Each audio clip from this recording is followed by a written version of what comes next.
welcome to the official kickoff of the EU TalentOn. It's finally here! Oh, it's working. Thank you, it's really good to see all of you here. I first would like to thank the European Commission for the collaboration for this first ever edition of the EU TalentOn with Leiden2022. And I would like to thank some of the founding partners of Leiden2022 at the City of Leiden, the University of Leiden, Leiden University Medical Center and the University of Applied Sciences for Leiden. And now I would like to call to the stage Annetje Otto, a member of the Supervisory Board of Plant and President of the Executive Board of the University of Leiden, to the stage to welcome you all to Plant.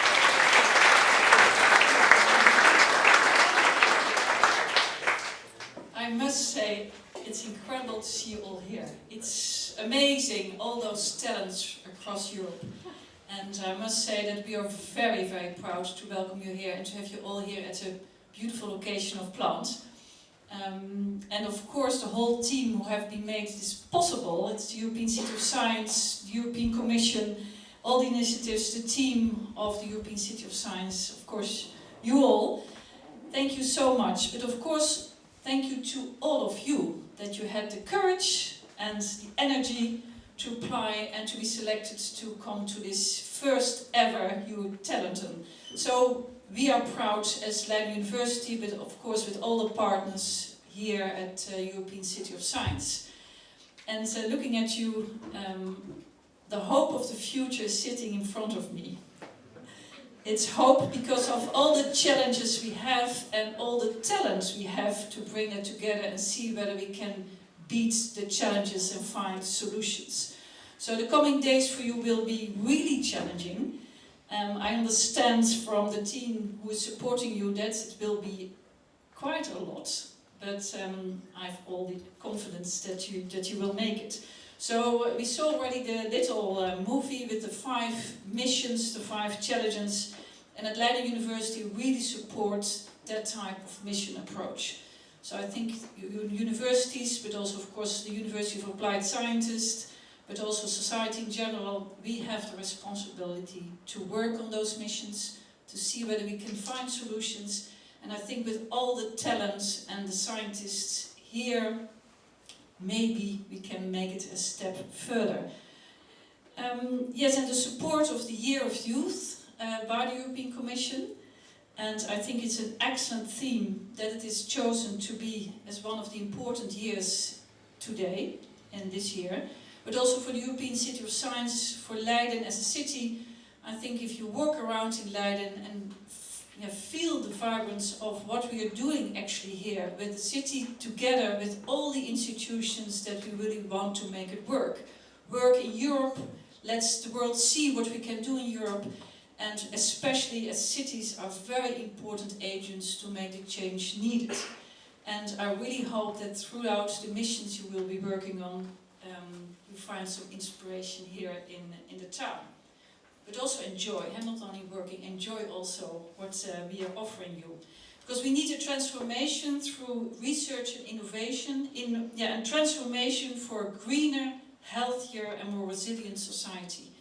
And I think that we in Europe are really lucky to have all the talent here. But I think that we also have the responsibility not only use it for ourselves, for our continent, but also for the rest of the world. Leiden University is really reaching out also to other continents, for example to Africa. And I think working together, bringing talent and ideas together to see how we can find solutions not only for Europe, but also for the rest of the world. Yes, and today I think it's a unique opportunity. But all those nice people look around. If you can make it, it will be this week. It's a great opportunity. And what I also think, I hope, that you find some of what we call the Dutch spirit. Dutch spirit in the sense we are really pragmatic.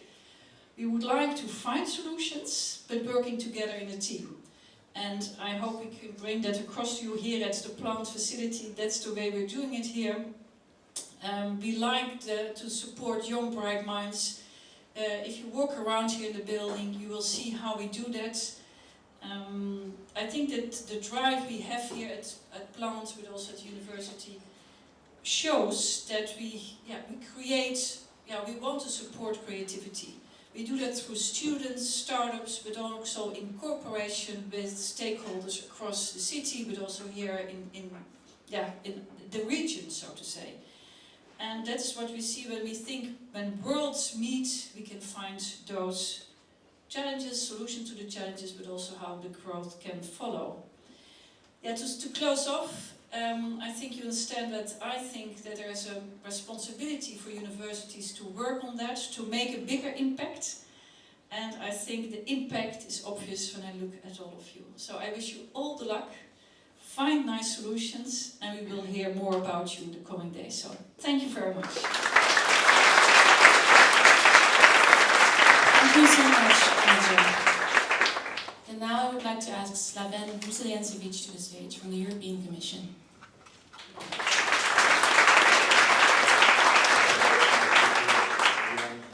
Good morning, everyone.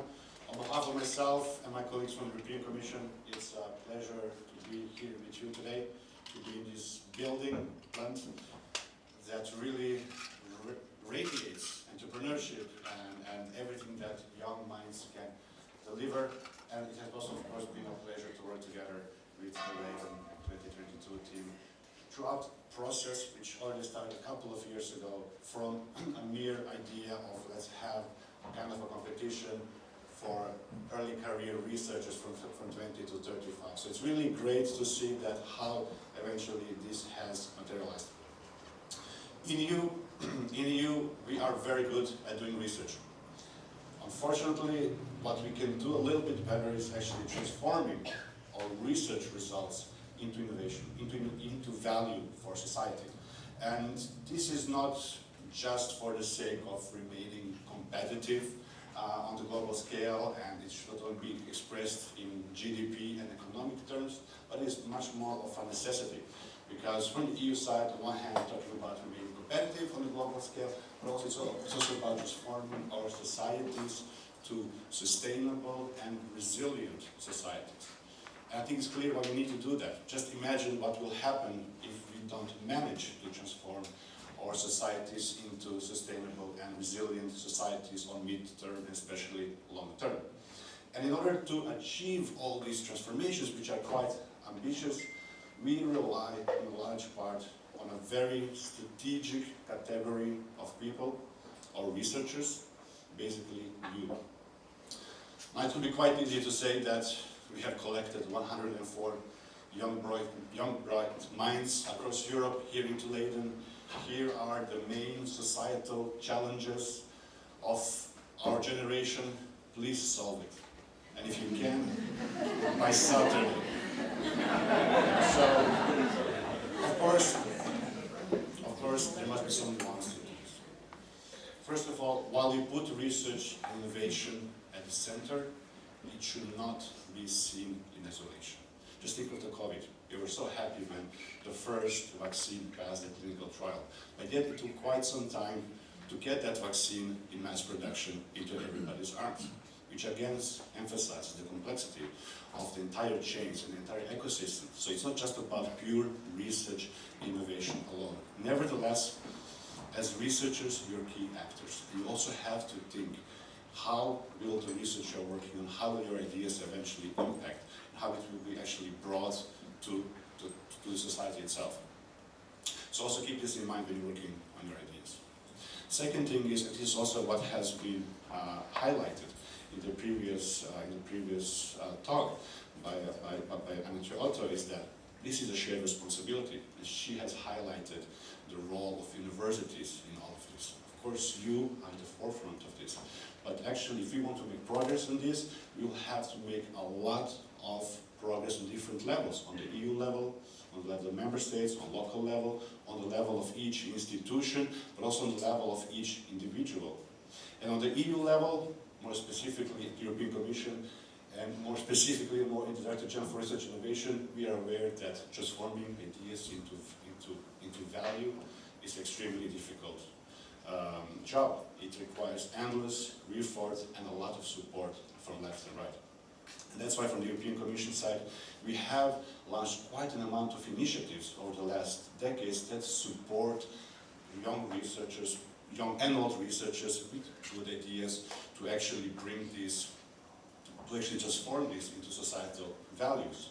And I think one of the quite interesting ones, I think for you, will be everything that is being done as part of the European Innovation Council and the EIT. And there are a couple of other initiatives there, especially for women entrepreneurs. Both myself and a couple of colleagues from the European Commission will be walking around these days. If you want to learn more about this, please get in touch with us. Now, as I mentioned, we need, this is a shared responsibility. This is not just about research and innovation, although research is really at the center. But if you actually take those two things together, well then I think the mission approach is the best approach, because it gives it this directionality that you need.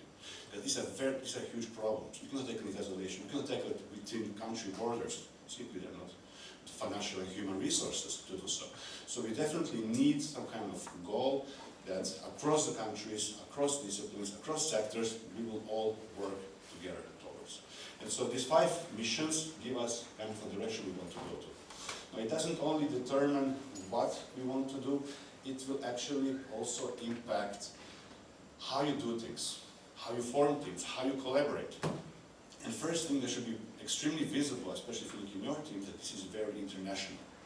If you really want to tackle these big challenges, there's a big chance that you will end up in very international teams, because often you need certain competencies that are not all in the same country. So first, very international teams. Second point is the interdisciplinarity. What is clear that if you want to solve these big challenges, and unfortunately, the nature has not packaged or structured these issues how we have structured our disciplines, which definitely requires that you will have to work together to solve this. And probably in your team, you have one common denominator, which means you're all interested in the same mission, but you all probably have a different professional and academic background. And this is really the strength you have to also utilize in these days, because these different angles will help you solve these very quite complex problems. So international cooperation, interdisciplinarity is really key if we want to be able to tackle these big issues.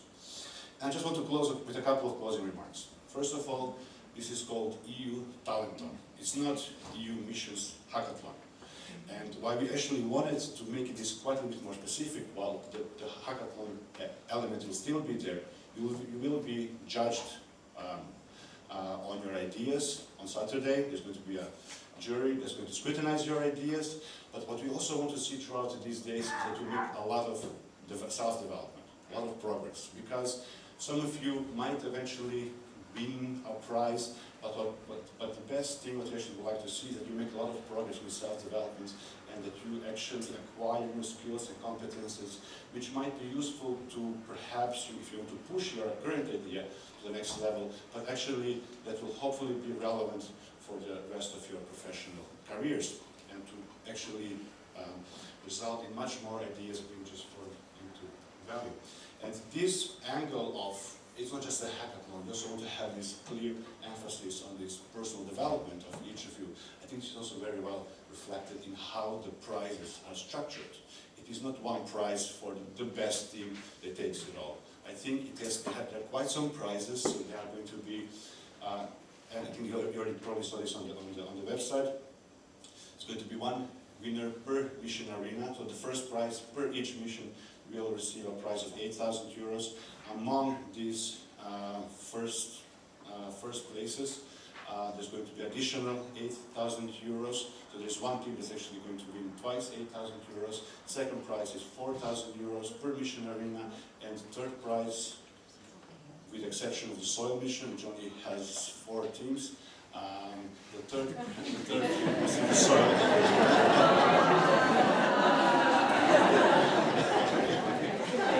At the end, the chance of getting that is the same. So, and the third prize is enough 2,000 euros. national prizes, public prize, and also some prizes given by organizers, especially from Leiden, etc., etc. So there are quite some prizes. So I think there's quite a chance that you will be. I mean, it should be quite encouraging because there is a chance that you will be among those winners. So this is the first point I want to make. It's a TalentOn, not a typical hackathon. Second point I want to make is this is about transforming ideas into values. And there are two things we can do this. And I think we often fall in the trap of saying every researcher used to become an entrepreneur. I don't think every researcher should become an entrepreneur. You should have entrepreneurial mindset. You should think of all the steps from the idea to how to get something to the market. But not everybody should be the CEO. So when you think about how to transform your ideas to value, on one hand, this can be by deciding I will do this myself, and I will be the CEO of my startup, I will bring it to the market, for example, but it can also simply be that I have a very good idea, but I actually want to open up my idea, and I want to collect somebody who is very good at entrepreneurship, but perhaps doesn't have a very good idea. So also during these 4 days, not all of you will be the next Steve Jobs, etc., etc. It's important to know what your strengths are and as a team to function well. And finally, you're with 104 here. In Europe, we have 1.8 million researchers. It sounds a lot, it's not enough. And all of these researchers should have a little more this entrepreneurial way of thinking. Even though maybe, like I said, they don't have to pursue. They need to become the next Steve Jobs. So what we would really like to is that after this competition, is really act as role models, to really have to be contagious when it comes to this, to speak with passion about what we have experienced here, that it's actually possible to talk, to even think about that and some of these big issues which seem almost impossible to achieve. I think actually this house project that we are currently, I guess the word impossible should not be used a lot, but nevertheless I think this is, I hope, one of your key takeaways, and that you will also spread this within your communities. And yeah, I think I will close right here. I think we are looking forward to see how this will go, and I wish you best of luck in the next days.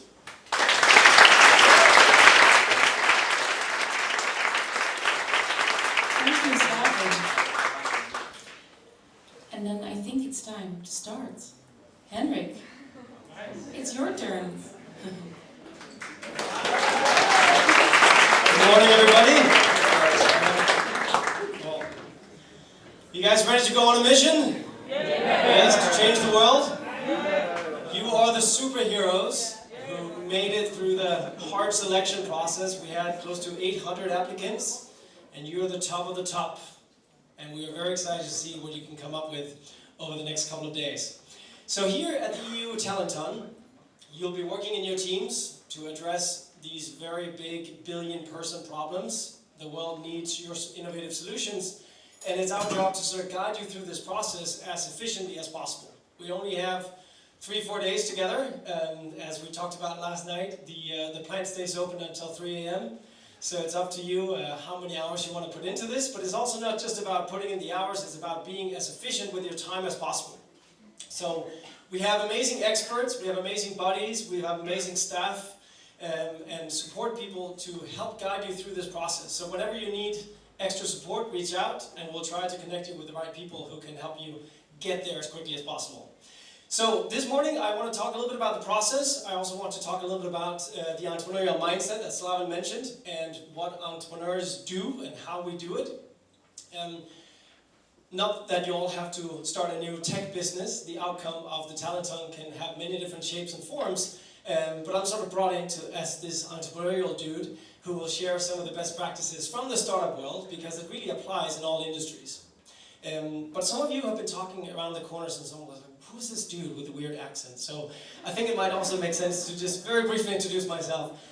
So my name is Henrik, I'm from Denmark, but I packed my bags and moved to Silicon Valley in 2010. I went to school in Denmark, studied engineering, started 2 companies in college. One crashed and burned. I learned the hard way that entrepreneurship is not easy. and one was sort of moderately successful. But then I came to Silicon Valley and have been working in and out of the startup ecosystem here for the last little over a decade.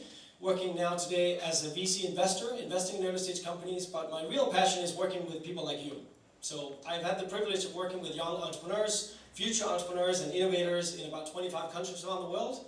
Anywhere from corporate execs from Fortune 500 teams who are interested in boosting innovation to early stage startups in a refugee camp in Kenya. So really all across that spectrum, and it turns out the entrepreneurship process is universally applicable. Right? It doesn't matter if you're in Papua New Guinea or rural India or Costa Rica or Brazil or in Silicon Valley. The process of defining a problem, getting into the mindset of the user and really understanding the pain point at its roots and the context and all of that stuff, then coming up with creative ideas using exponential new technologies, building business models, testing those, and going through that process over and over again until you have product market fit, really works in all different contexts. Okay. I think that's enough about me. So, we live in an exciting time, don't we? Don't we? Yeah. Also a very challenging time, but exciting nonetheless. Most futurologists, people like Ray Kurzweil and Peter Diamandis, who are looking at the exponential technologies in society and how they're going to change the way we communicate, the way we live our lives, the way companies operate, they all agree that we're standing right here in front of this explosion of radical change. Right? Partly because of Moore's law and exponential technology and synthetic biology and drones and advanced robotics and AR and VR and all those different tech trends that you're aware of, but also because of all the challenges that we see today. Right? So we have the fourth industrial revolution with all these new technologies that are radically transforming what's possible. And we're going to utilize that to fight some of the big challenges that we have in society. And certainly when we have something like COVID, it also throws a wrench into everything. But whenever there's a big disruption, there's also a big opportunity, right? For those who have an entrepreneurial mindset, for those who are willing to look at problems as opportunities, you can make amazing things happen for yourself and your own careers, but also it allows us to transform some of these problems and solve them in a much more scalable way than was ever possible before. So that's what entrepreneurs do. And when I talk about entrepreneurs, it's very broadly defined. It's not just some dude in a dorm room coming up with another photo sharing app, right? We don't need more of those. We need entrepreneurs and people with an entrepreneurial mindset who have the skills, the mindset, and the tool set to come up with innovative solutions to these big problems. So entrepreneurs are everywhere. So every time you hear me talk about entrepreneurs, please don't have this like, oh, he's just talking about this narrow little definition of an entrepreneur. No, it's anyone from Beyonce to Oprah to Malala to, of course, an Elon Musk and Bill Gates. But entrepreneurs operate everywhere. And it doesn't matter if you want to be a scientist, or you want to be a corporate innovator, or you want to be a politician, or a tech entrepreneur, or a philanthropist, or a social entrepreneur. Having this mindset of somebody who wants to act, not just accepting the status quo, but coming up with ideas, hypotheses, testing ideas until you find a solution that can work, and just taking action is really key. So, can academics become entrepreneurs? I guess we'll see, right? No, of course they can, right? And it's interesting, so many of you identify as a scientist or as an academic. It's like, well, where does this fit? I don't see myself up on this board yet, right? But it turns out there's a lot of elements in the academic discipline that really prepare you well to be entrepreneurs, right? You're very analytical, you're very smart, you're very good at understanding problems and solving problems. Many of you are very agile, right? So while writing your PhDs, you probably also had to pivot a couple of times. And this idea of stating hypotheses and then testing them, that scientific process is actually what entrepreneurs do best as well. We just have to do it a little bit faster, right? So being methodical in the entrepreneurial process is very much possible, and that's what we'll teach you and we'll talk about this week. Like, how can you very quickly, when you have an idea, let's state the riskiest aspects of that idea, the riskiest hypotheses, and then how do we go about testing those with the least amount of time and the least amount of money spent in that process. So there's a difference between invention and innovation. Would you agree? The goal here is not to produce another academic piece of paper that we can put in a drawer somewhere and we can tap ourselves on the shoulder and say, great, I published once again. The goal here is to get these ideas out in the real world because we need real solutions. And the solutions are not good just in a report, they need to be brought to life and create impact to address these big 5 challenges. So that is what we're going to push you to do. We're going to push you to get out of the building here and talk to those customers, talk to the experts, work on prototypes, not just talk about ideas, but really do it. So that is the main idea. So a few lessons learned from this magical place called Silicon Valley that you've all heard about. Not that innovation only happens in Silicon Valley, but there are a couple of things that we can learn from this place. And some of them are that ideas are cheap. I think we heard from one of our speakers this morning too, or yesterday actually, that don't be afraid to share your ideas. Right? You might think you have the best idea in the world, but it turns out there was at least another 1,000 people who had that exact same idea. It's not about the idea, it's how well you can execute. And it turns out you can execute 1,000 times better if you share that idea openly. Every time you talk to a new person, you're going to get a new piece of feedback. And a new door will open. Especially if you're able to tell a story that people can repeat, so they can tell other people about your project. Right? Then you start building a movement and people get excited to help you out on this big mission to solve one of these grand challenges. So don't be afraid to share your ideas. Like Google was not the first search engine, Facebook was not the first social media site, Twitter was not the first instant messaging tool. Like, it doesn't matter about your idea, it's too high. but what matters is how well you can execute. So execution is key, ideas are not so essential, so let's share those ideas openly. Paying it forward, what does that mean? It means that we need to be willing to help other people out. It is not a zero-sum game. Right? In the startup world and in this world here at the TalentOn, we want to help other people out. Don't think about what's in it for me. This is one of these magical things about the startup ecosystem in many cities around the world, is that people are willing to sit down with anyone and help them out for an hour, open up their network to strangers without thinking what's in it for me. Because we believe in this like entrepreneurial karma somehow, that if I help somebody out, even if I can't get help from that person later, somebody else will help me out. And every successful person I know have benefited tremendously from mentors and other people in their networks who were able to help them out at some point. So pay it forward. Think big. Right? These are billion-person challenges, and we need innovative solutions that can scale. So it's not enough to have a good solution that can work in a small way to help 10 or 100 or 1,000 people. We need scalable ideas. Move fast. Speed is everything. So in this process, we're going to push you to quickly iterate and quickly make a lot of progress.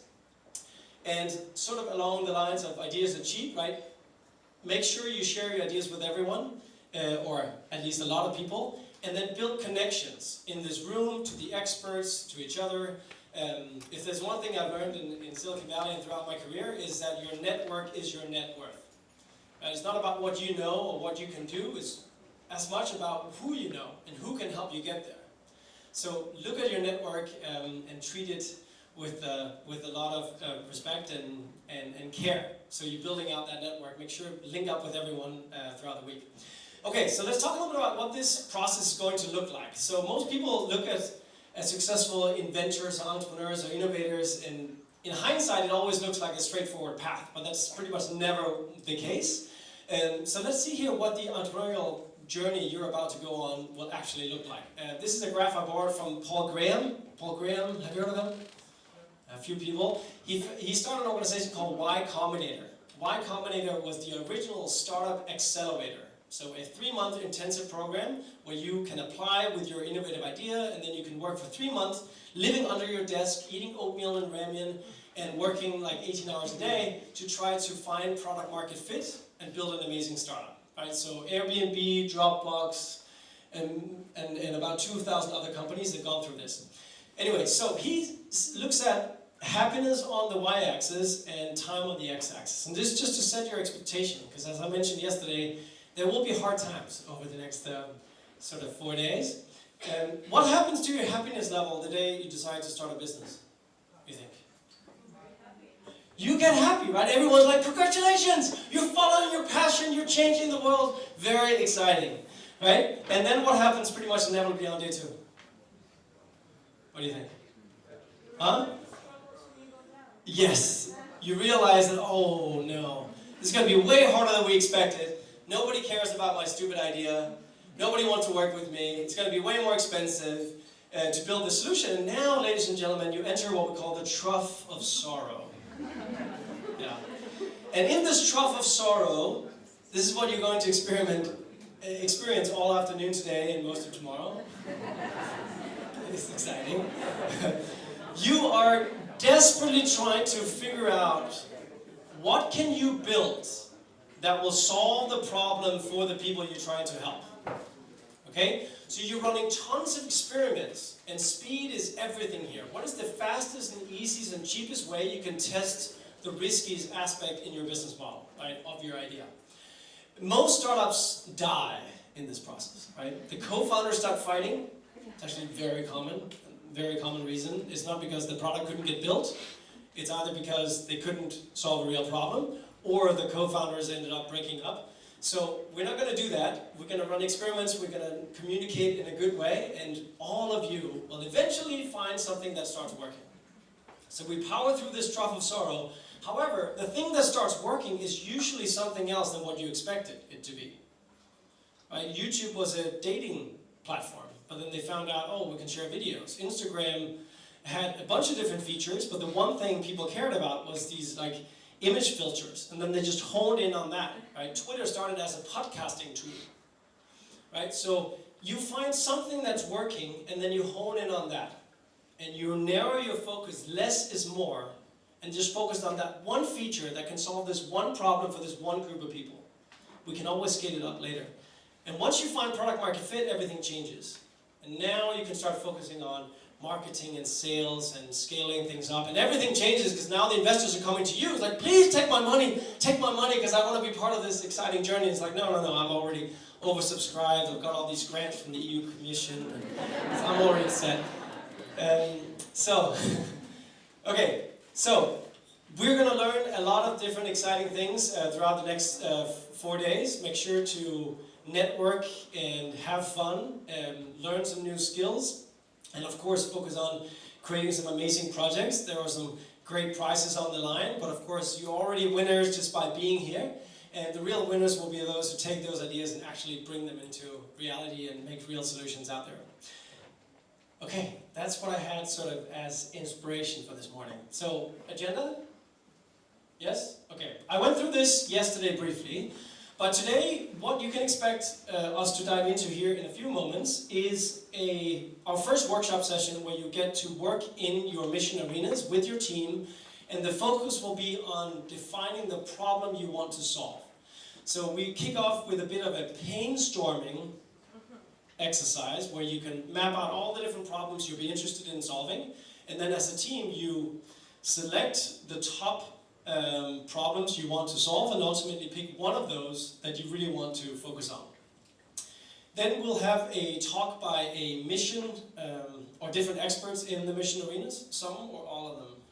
All of them have an expert speaker, and your mission arena managers have a call sheet with a bunch of different experts that are outside of the plant, outside of Leiden. We have phone numbers and emails for all these experts. So these are people you can take advantage of throughout the next 4 days that you can call and reach out to. They will open up their network. They're already committed to helping you out. So they're just waiting for your phone call. So make sure to take advantage of that along the way as well. This afternoon we'll focus on the ideation workshop, but you can't start ideating and generating ideas for solutions until you pick the problem that you want to solve. So that's why we focused on that first. And then there will be a tour of the makerspace around 5 o'clock. Again, you have access to your agenda in your sheet. And tonight we'll talk about business modeling. And what I emphasized yesterday, and this still counts today, is that it's really you who are in the driver's seat. Okay, we will provide you with some tools. There are templates and instructions and processes and talks and all that stuff. But it's important that you feel the ownership of your own project. And if you feel like, we as a team really need to take an hour right now and just focus on discussing this important issue, do that. Okay? So you have the authority to, at least for most of the time, to just focus on what the most important work that you need to get done. So all of the other things are pretty much guidelines. Yeah. All of this is otherwise pretty self-explanatory, but this is what we're going to do today. Dinner at Pesthus, and then we'll have some drinks later on, and the plant stays open for more workshop sessions later. Okay, am I covering this or you're covering this? I'm covering this. Okay, so have you all received a flyer with the evaluation criteria? Okay, so read that. Very important that, and I think I'm going to talk about this in greater length right now, because it's just too much to really remember anyway. But along the way, keep revisiting that sheet, right? Because the jury panel on Saturday will look at that and have these evaluation criteria in front of them, and they have to rate you based on these criteria. So of course it's both about how well do you understand the problem, how well have you understood the context, can you share like how this problem is impacting people around the world, and get us excited about that. That's going to be the first part of your pitch. Tell us a story that makes me care, that makes the audience care about that problem. Very important. We'll talk about storytelling and pitching tomorrow. So how much impact can we create? And then excellence in terms of the innovative idea you come up with, the impact potential, the technological possibilities, and how feasible it is, how likely it is that you can actually build it and that it will scale. So in terms of implementation, they're looking for you to be able to describe what are the milestones involved, how are we bringing this idea to market, how are we making it real. So those are, I guess, overall terms. Slaven, feel free to jump in. But otherwise, I feel like we'll go over this maybe tomorrow in greater detail. So you can hone your pitch around what are the evaluation criteria. Okay, deliverables. So you have to turn in a summary, what we call team pages, and that's 1 to 3 pages with a short description of what is the problem you're solving, how are you solving it, what are the key milestones in implementing the idea, what are the core aspects of the solution, and all that stuff. You also have to submit a pitch deck or a final slide deck. You have 5 minutes to present, so probably no more than 8 to 10 slides. A quick summary of what are you doing. The slide deck should be more visual. We'll talk about this again tomorrow, but don't put too many words on your slides because that is for when you are pitching and when you are presenting. The summary is more self-explanatory. People understand the idea from reading it. The slides can be very visual. Yeah, and then you will deliver your pitch. 1 minute pitch on Friday night, tomorrow for the public pitches, and a 5-minute pitch on Saturday. Okay, we don't need to worry about that. Okay, so here at the plant, do you want to talk about this? No. So, here at the plant, you have mission arenas. We have 2 mission arenas up on this floor. Down the hallway is one, and there's one behind us with cancer, I believe. And then there's 3 mission arenas downstairs. You probably found them already. There's a play and chill room right around the corner. There's a cafe you've all seen already. Restaurants. Is that restaurant we mean? Okay, so there's that restaurant area. And there's a rooftop space both on this side and on the other side. So feel free to utilize the building. And sometimes it's nice to just go for a walk, right? Many inventors and entrepreneurs use this. It's actually been proven by neuroscience that you are more creative when you're walking. So sometimes if you feel stuck, take a walk with your whole team, right? Bring a note block and take a walk around beautiful Leiden. Go to the botanical garden. Maybe that will inspire you, right? So it's very individual what inspires creativity. We'll talk about this later today. Some people need visual stimuli, some people need music stimuli, some people need fresh air, some people need silence. So be respectful of other people in the team that might need a different type of environment. Lots of materials available pretty much at your work area. You have sticky notes, you have a big sheets of paper, you have a number of templates that we'll introduce later. And if there's anything else you need, talk to your mission arena managers. Wi-Fi, all that stuff. Good. Makerspace. We have a really cool makerspace down in the basement, and you'll get an introduction to that at 5 o'clock today. and there are some people who can help you with 3D printers and I don't know what other machinery they have, but all kinds of cool stuff. Okay, mission arena managers. Da-da-da. Can we all have the mission arena managers stand up? Wonderful. So we have adaptation to climate change, Edward van der Hout. We have cancer, Dennis Debbie. Yeah, let's give him a big round of applause. Very good. Thank you, Edward. For the cancer mission arena, we have Dennis de Beeld. There's no man in there. For climate neutral and smart cities, Fleur van Eden. And to restore our oceans and waters, Marnix van Berhagen. And the new soil deal for Europe is Raphael Jaeger.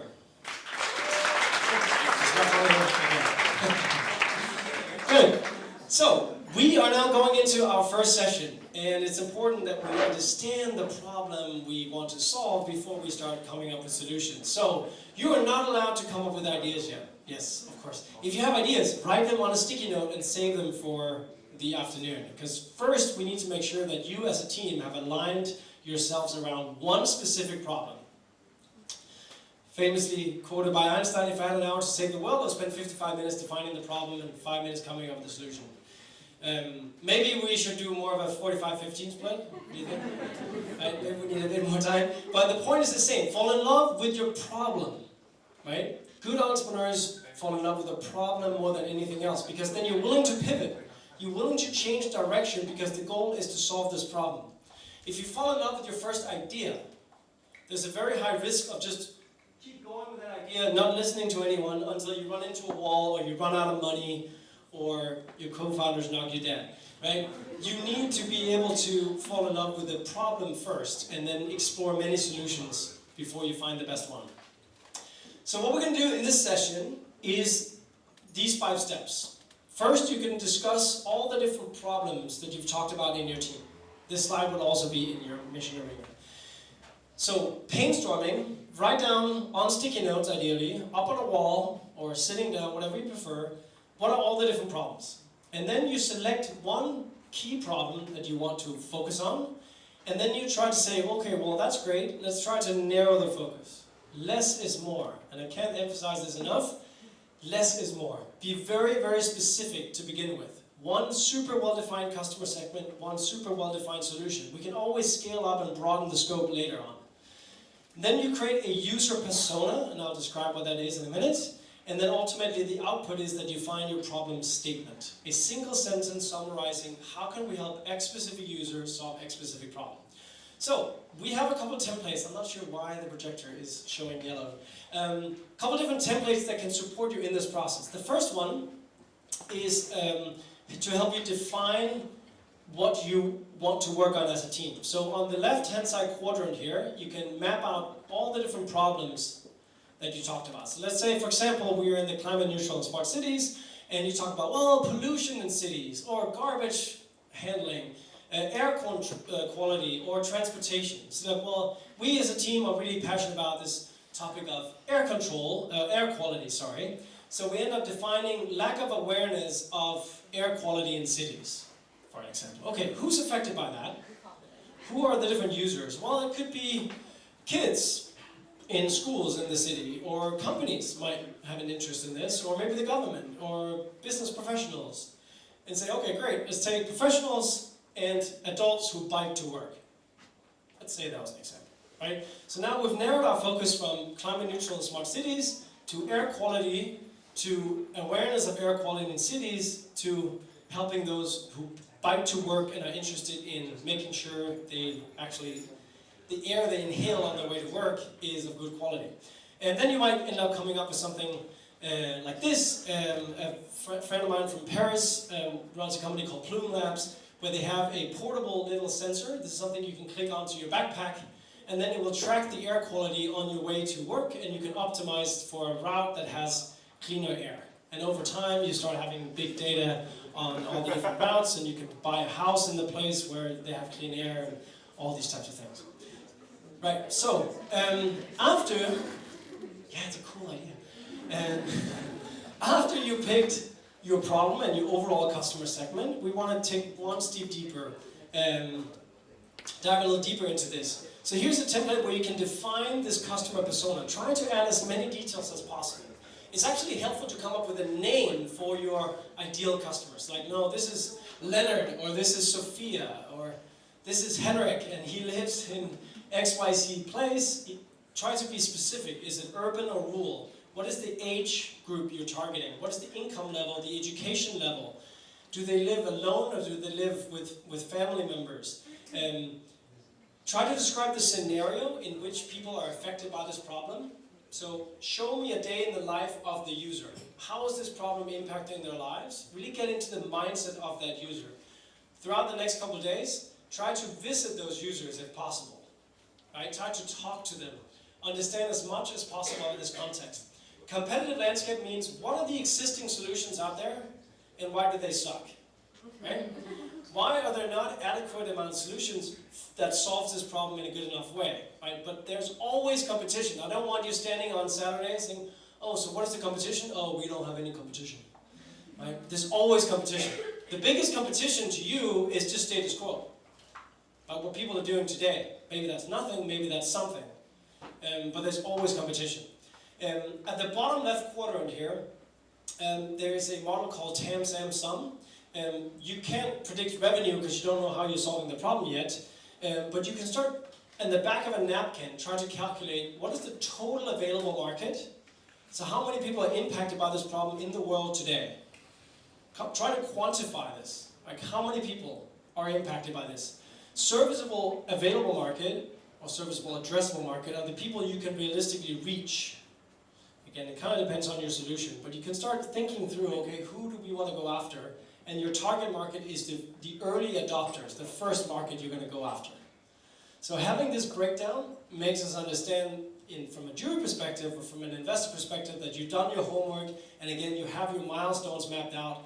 And this has to be a big number here, right? The total available market has to be in the billions of dollars, if we're talking revenue potential, or ideally at least hundreds of millions of people that you can impact. Finally, the last part is the problem statement. I want you to summarize your problem into a single sentence. How can we help X specific user solve X specific problem?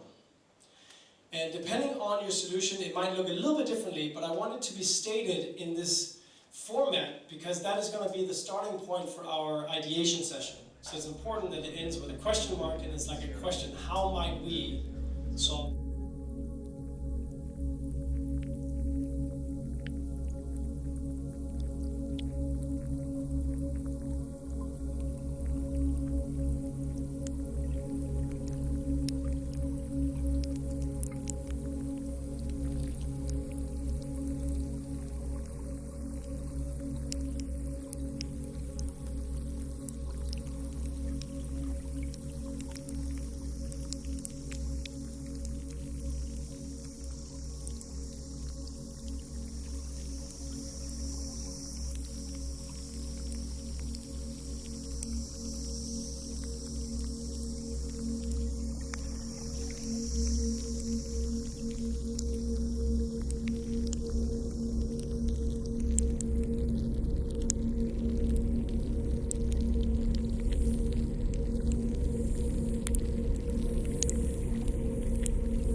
everybody, my name is Aoife Taylor. I'm a science communicator based in Leiden, and I am going to be interviewing all of you over the next few days here during EU TalentOn, where you'll be shown all around the building and also on YouTube.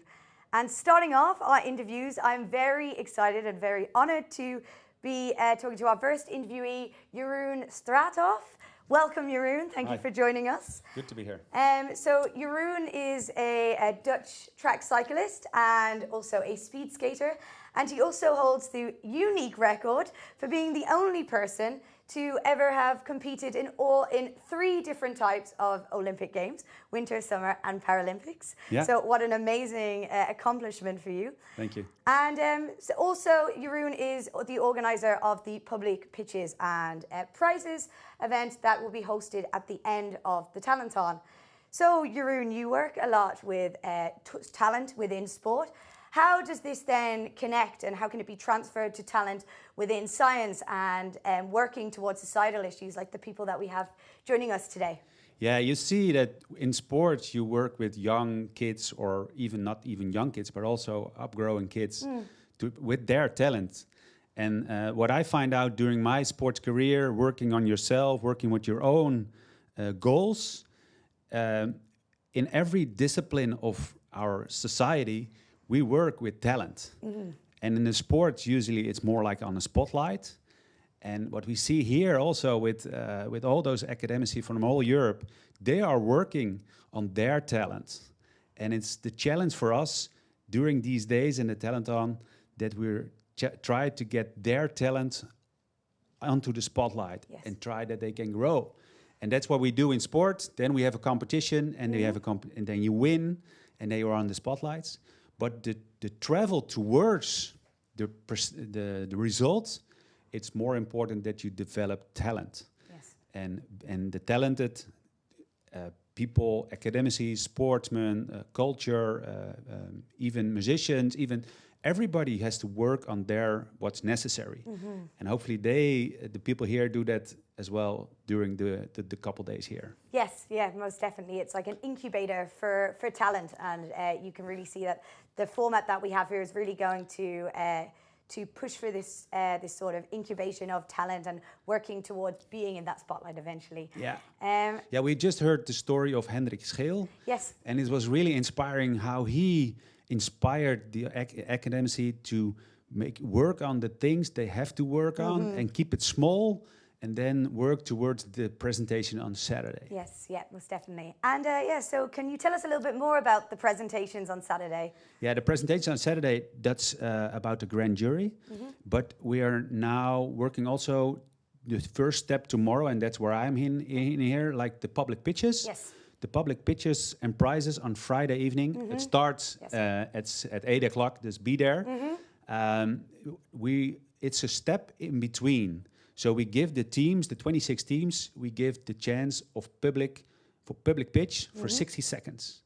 And they have the chance of already try out their pitch towards the end of Saturday, where they have to do for the grand jury the pitching.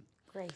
So it will be nice that every team has the chance to try out and to learn and to develop their pitch and their solution for the mission arenas. Great, great. And how about if people want to join to watch these presentations? Yeah, you can go into towards the TalentOn website, and there you find under the subject news, you find the public pitches and prizes, and there you can sign up to be there. So be there. Yeah, make sure you register. Well, thank you very much, Jeroen, and have a great day. Yeah, thank you, and good luck this couple days. Thank you.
out a bit. So yeah, nicely done. Okay, I think this. And I will share the phone number with you. I've also asked for someone here in the room whether I can just share the whole phone book, but this was not possible, unfortunately. So you can just approach me. I don't bite, just approach me and approach all the experts as much as you like.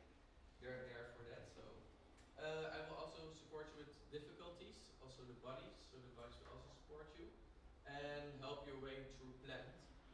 I have been at Plant for 3 years now. I'm also having a startup called ImmunoWars. So saw your Miro boards and it looked really nice. You all have different backgrounds, different ideas of what you want to do. So start talking with your teammates. Like, what problems do we have surrounding climate neutral and smart cities? Just start writing them down. Use your notes. Use paper. Use the wall. Use whatever you like. Use the floor. Keep an open mind.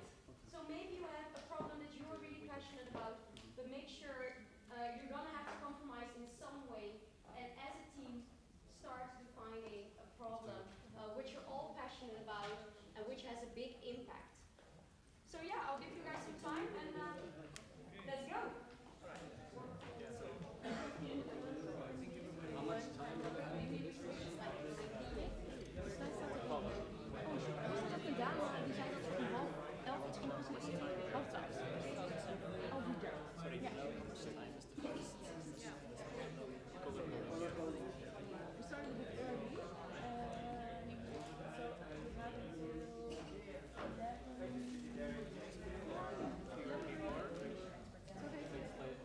We have more time. Dat wist ik niet in het programma, of zijn we gewoon redelijk snel? We zijn snel. Maar het is wel goed, meer tijd in het gewoon eens. Die is beter. We hebben de energizer gedaan? Ja. Leuk. Ja. Mooi. Oh, heel snel. Ja, we gaan niet 20 minuten erover doen, dan wordt het makkelijk. Ja. Op een gegeven moment zagen we al dat we een beter eten.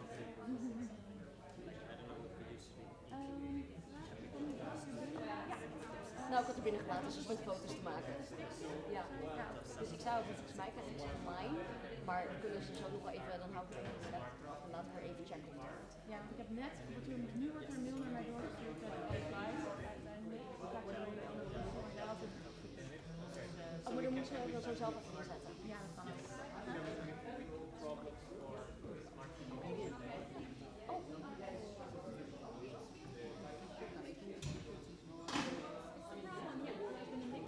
Yeah, yeah. Me too. Swap all of this. Yeah, because you also said you had the wrong size. Wrong side. Oh, you guys have wrong color? Yeah, they don't need that adaptation to plan. I don't ever read. Yeah.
one of these, so it will just be going around the tables. Let me know if you need it and I'll try to find it. You can put here. We can also do that, but I think she needs it right now. Nice. How's it going?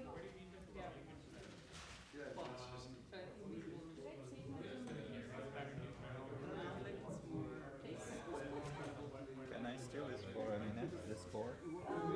Guys, are you using this or do you like to use it? Do you need one? No, I'm not really interested in really sound.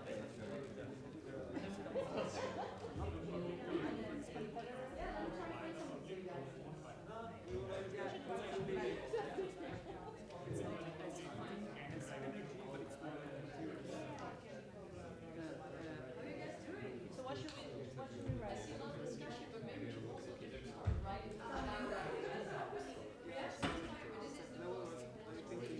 Smart cities. Urgent needs. When you're talking, so you have a meeting, start writing about this.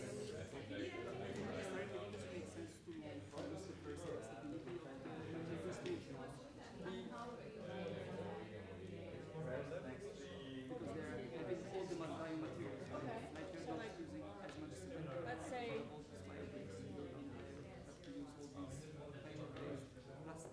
and the problem actually oils, but these oils are not given directly from us. That's important because you're not fighting with food. You're just recovering something that would have been burned because I know what we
but the problem is that I think we have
Okay guys, can I get a show of hands? Which groups are at the brainstorming session? So you're only writing down the problems. Is this group, that group, that group, that group? Alright, and you guys are already at the selecting the problem stage? Yep. Okay, good to know. We have until 11:30 to complete these steps. So maybe now try to wrap up writing down the problems and start on the selecting of the problems, or you will be in a bit of a hurry again.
Yes, the steps of course. Heb jij het internetwachtwoord opgeslagen? Ja.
Yeah, there are, if it was easy to find a good solution, there would already be here.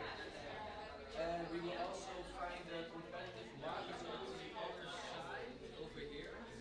We will also check what's already here. So we've got a competitive landscape, and then you can also Google or find what's already out there. Because there are a lot of people trying to find curing cancer, but you are all selected out of the EU in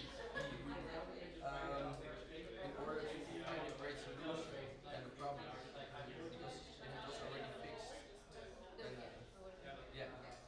So if we can identify a big problem, then we can hopefully find a solution. So it can even be 50 years. It does not necessarily need to be like something that is generally not different things that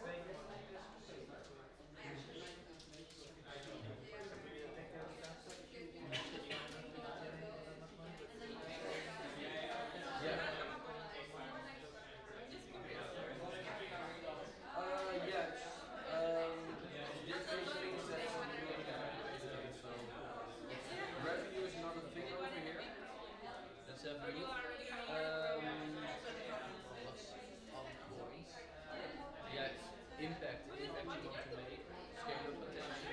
But if your counselor or doctor, for example, diagnoses someone and advises a specific cure or treatment, then they will, for example, buy your treatment or your cure through an insurance company, hopefully, if you're not from the United States. So it's not necessarily about money, but money can help you identify how big a problem is. So for example, if we can fix cancer, help find a better way to diagnose cancer, and to prevent a lot of treatments, so they already know how much millions you will save. So that's a bit how you can try to find those surgeons. You can also try to find a lot of problems and then check out which problem will make the biggest impact. Okay. Hope it was a little bit clear. Yes. Yes. Just call me if you need more. Nice. Yeah. Yes. Which should be the signal. Five minutes. We also can put it then on the wall. But I think we can use this, right? It's fixed. Also, it's not, if we have put it here, everybody can see it. Yeah. But I think I'm going to write it here first and then put it there. Yeah, otherwise. No, you usually everybody writes down their problem. Like, we can also do like 10 minutes. I made these